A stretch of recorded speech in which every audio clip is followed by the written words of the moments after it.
tiene nuevos planes de investigación sobre Gabo, dos errores médicos notables en la obra de Gabo, y dice, sí, esto pone un poquito de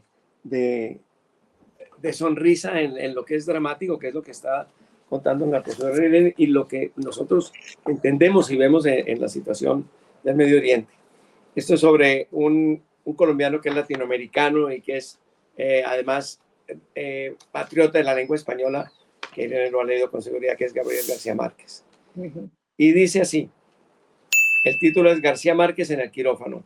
Le cuento a Irene que aquí solemos leer las columnas y comentarlas a veces, porque es parte de nuestro fuerte. Nosotros somos un foco de columnistas y de opiniones. Entonces, algunas veces son sobre un tema, otras sobre otro. Eso es que gozo de más libertad porque estoy ya muy viejo y me dejan de hacer de todo. Entonces yo puedo hablar sobre García Márquez, sobre fútbol, sobre lo que quiera. Esta vez es sobre García Márquez. Y dice, a pesar de su grosor, 6 centímetros, de su peso, 1.182 gramos, es decir, 1 kilo y pico, de sus medidas de directorio telefónico, 23,5 centímetros de alto por 17 de ancho, de sus 655 páginas y de su robusto precio, entre 175.500 y 190.000 pesos, no hay lector fiel de García Márquez que no aspire a tener y gozar uno de los mejores estudios que se han publicado sobre la obra de nuestro premio Nobel, Los médicos de Macondo. El autor es un profesor español de 63 años, sabio, divertido y apuesto, es decir, calvo, barbudo y ojiclaro, con nombre de capa y espada, Juan Valentín Fernández de la Gala. A mediados de los años 80 estudiaba medicina en Sevilla y era buen lector de los libros de Gabo. Vio entonces en la flor de anotar al margen pequeños comentarios cuando tropezaba en sus páginas con cuestiones de enfermedades, curaciones y terapeutas. Las notas sueltas se volvieron un catálogo. El catálogo se convirtió al cabo de 7 años en tesis de grado y esa tesis, enjollada por una amena redacción, una edición espléndida y cientos de fotos, gráficos, recuadros, acotaciones laterales, índices y vocabularios, constituye este tomo que puede leerse de un solo y largo trago o por piezas dispersas, un poco como Rayuela de Cortázar. No se requiere ser médico, ni siquiera paciente, ni enfermo para caer bajo el hechizo del mamotreto.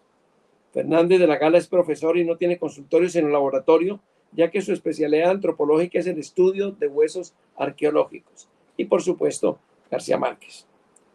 Pocos terrícolas, Gerald Martin, Dazo Saldívar, Fernando Jaramillo y algunos más saben tanto de la obra y vida del creador de Aureliano Buendía como ese extremeño a quien la Academia Nacional de Medicina de Colombia acogió como miembro. Sin embargo, no llegó a conocer nunca a Gabo. Y sobre este tema, entonces yo salto a una pequeña entrevista que le hice y que voy a leer en dos tonos, con dos indicaciones. Una pregunta y otra respuesta porque soy incapaz de hacer dos tonos distintos. Microentrevista. ¿Cómo fue que usted pudo hablar con Gabriel García Márquez? Le pregunté en esta entrevista para los Danieles. Responde. Lamentablemente, mientras yo avanzaba en mi estudio, la cabeza de García Márquez retrocedía en las nieblas del olvido. Así que nunca nos encontramos, pero gracias a su hermano Jaime y a su hijo Gonzalo, lo he sentido muy cerca en todo momento. Pregunto yo, ¿cuál es su novela preferida de García Márquez? Contesta Valentín, por su originalidad técnica, El otoño del patriarca, por ser la mejor historia universal de la ternura que conozco, el amor en los tiempos del cólera. Pregunto yo, ¿y cuál es su médico de ficción favorito entre los muchos que circulan por la obra de García Márquez? Contesta él, sin lugar a dudas, el doctor Octavio Giraldo, personaje que se insinúa en El coronel no tiene quien le escriba, aparece en La mala hora y regresa en Los funerales de la mamá grande. Es un médico sabio, mamador de gallo y cercano a los más débiles. Su inspirador en la realidad es un médico de ficción, claro, pero dice, su inspirador en la realidad es el médico argelino Mohamed Tebal, a quien Gabo conoció por accidente en París y con quien entabló estrecha amistad. Un pequeño paréntesis porque ocupaba demasiado espacio explicarlo, pero Gabo fue detenido en París una vez porque pensaron que era árabe y habían dicho, tráiganme 20 árabes aquí a ver cómo es la cosa, y lo llevaron en calidad de árabe, sin serlo evidentemente, pero su bigote y todas esas cosas, y allí conoció a otros 20 árabes o lo que fuera, uno de ellos este médico, y se hicieron muy buenos amigos, y uno de los grandes descubrimientos del libro de José Valentín es que ese es el inspirador del médico más importante que está en las obras de Gabo, un médico ficticio, pero el inspirador es ese médico argelino. ¿Cuál considera el mayor hallazgo de su investigación? Le pregunto. Y me dice Fernández, más que un hallazgo, la confirmación rotunda de algo que ya había insinuado Gabo. Me refiero al peso extraordinario que tiene en su obra aquella visita suya a la Cataca en los años 50, que lo llevó a reencontrarse con el médico Antonio José Barbosa, médico real, y a conversar con él. Allí entendió epifánicamente que debía escribir sobre el mundo de Macondo y hacerlo en el tono narrativo de sus abuelos o del propio Barbosa. Otra notica al margen. Hasta ese momento Gabo era un escritor extraordinario, pero básicamente escribió bajo la influencia, sobre cosas rurales, bajo la influencia de Faulkner y de otros autores, sobre todo norteamericanos y algunos franceses. Aquí descubre que Macondo es su tema y Macondo es su tono. Esto lo dice nuestro querido Juan Valentín. Aparte de confirmar a la farmacia de la Cataca como kilómetro cero de Macondo, ¿qué otros hallazgos hizo en su pesquisa? Contesta él. Era completamente desconocida la vida del doctor Próspero Reverón, el médico francés que asistió a Bolívar en su agonía. Pude levantar los rumbos de su biografía antes de llegar a Colombia, se sabe muy poco sobre él, y seguir el hilo abrahámico de sus innumerables descendientes, que todavía están por ahí.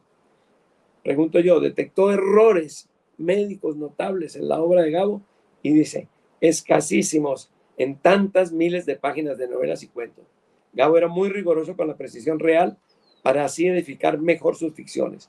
Puedo señalar unos pocos errores. Les pongo 3, dice él. El doctor Juvenal Urbina, personaje del amor en los tiempos del cólera, Urbino, salió aquí Urbina, es Urbino, personaje del amor en los tiempos del cólera, no pudo ser alumno del doctor Proust en París, como lo dice el texto, pues la cátedra de Proust tuvo lugar cuando ya Urbino ejercía en Cartagena. Es el padre del famoso Marcel Proust, el gran escritor francés. Tampoco es posible, es el segundo error, que el famoso grabado titulado El médico, la joven y la muerte decorase un consultorio en 1848, pues el artista lo pintó en 1920. Aparece, sin embargo, como un cuadro que está en una novela como en 1848. Finalmente dice, el cadáver de Jeremías Santamú, envenenado con cianuro, que Gabo nos dibuja en El amor en los tiempos del cólera, no podía tener una tonalidad azulosa. Debía lucir, en cambio, una pátina rojo cereza que le daría al pobre hombre un contradictorio aspecto de muerto saludable. De modo que Gabo le cambió el color al cadáver porque tiene libertad de hacerlo, por eso es novelista. ¿Cuántas veces, le pregunto, ha visitado Colombia? 4. Y aspiro de mayor a ser colombiano. Me gusta mucho Cartagena, a pesar de su atmósfera de calor algo asfixiante. Me encantó la belleza natural tan deslumbrante de la zona cafetera andina. Y le pregunto, ¿se ha enfermado en Colombia? A ver si ha sido paciente en Colombia. Dice, por fortuna solo he sufrido ocasionalmente malestares típicos de su viaje. Los médicos de Macondo me han protegido. Le hago una penúltima pregunta. Consta que su posesión como académico de medicina en Bogotá el pasado mes de julio fue todo un suceso. Y dice, me enorgullece el título, sobre todo porque mi investigación nació gracias a un librito del profesor Fernando Sánchez Torres, eminencia de la medicina colombiana, sobre Gabriel García Márquez y los médicos. Pero el espaldarazo definitivo fue escuchar a Gonzalo García Barcha, el segundo hijo de Gabo y el hijo menor, nombrándome médico honorario y eterno de su padre. Enorme distinción, me esforzaré por estar a la altura. La última pregunta, ¿tienen nuevos planes de investigación sobre Gabo? Y contesta, sí, estoy terminando un trabajo sobre las marcas comerciales en la obra de Gabo. Yo me muero de las ganas de leerlo. Y una ñapa, y añado, por las exhaustivas páginas de José Valentín Fernández sobre Macondo desfilan individuos enfermos, curados, sanos y fallecidos. Solo falta un resucitado, literalmente hablando, ¿no? Lo descubrió el gabólogo Fernando Jaramillo, de Cali. Se trata del marqués Ignacio de Alfaro, padre de la protagonista Sierva María.